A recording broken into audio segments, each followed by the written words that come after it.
Well, hello and welcome to my city house.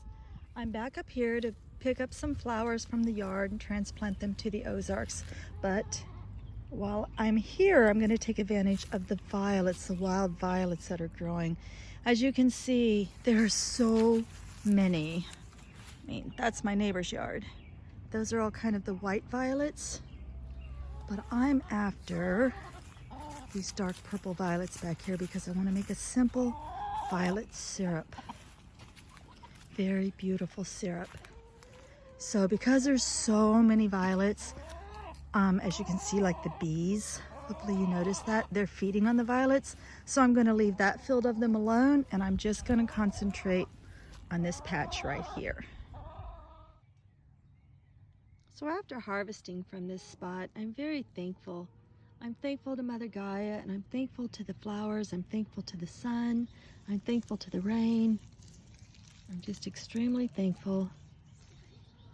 I'm full of gratitude.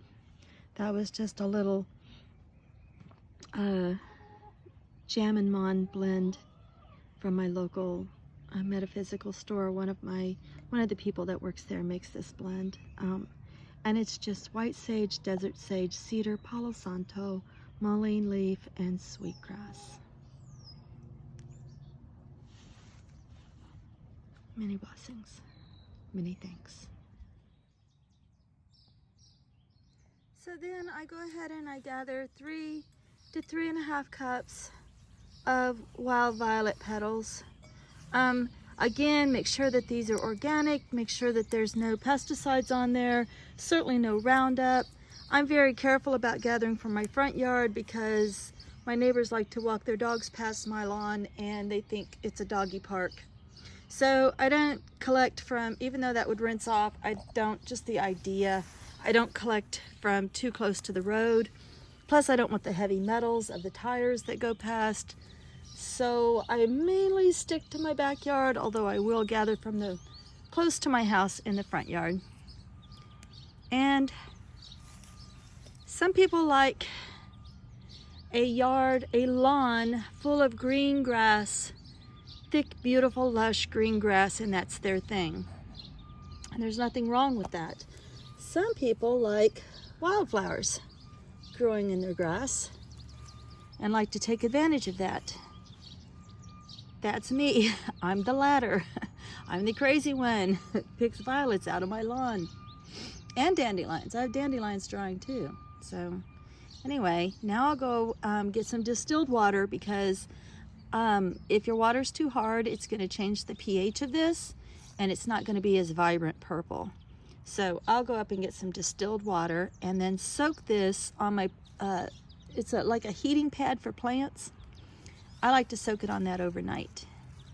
So just enough to, it should be 3.5 cups of violets to 1 cup of water. But I just find that that doesn't give me all the moisture. And besides, once it sits on the heat, I don't feel like I get enough water out of that. So I'll probably use closer to about 3 cups of water in this till I get a good lot of moisture. So I just want you to see what beautiful purple essence of violet you get from using the distilled water so that your pH isn't off. You get this lovely purple essence. Now this you could do with anything you wanted. You could use it in a ritual, you could use it and create your moon water out of it, or you could do like I'm gonna do and just create a nice syrup. So I'm going to measure out my sugar and get started on the syrup. And for the syrup recipe, what I use is 1 cup of wild violet essence to about 1.5 cups of sugar. And it does need to be white sugar for this recipe.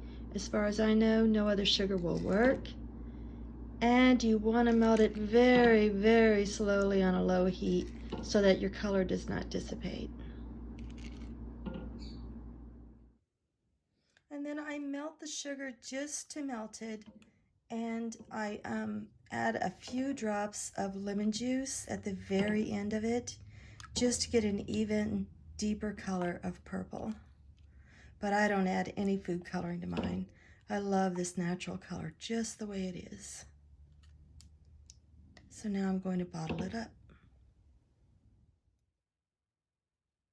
Okay, and finally I want to show you how beautiful the syrup is. I haven't capped it yet because it's not completely cool, but you can see what a beautiful, beautiful syrup this makes. And it's pretty amazing to pair with any kind of fruit salad, but it's especially good over strawberries.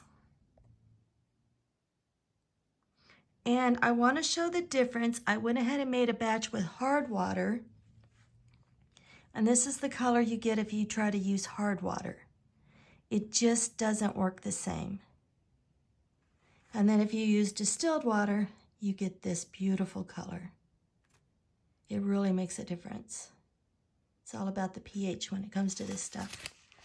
All right, guys, there you go.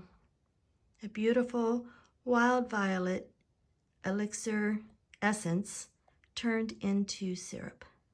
Blessed be.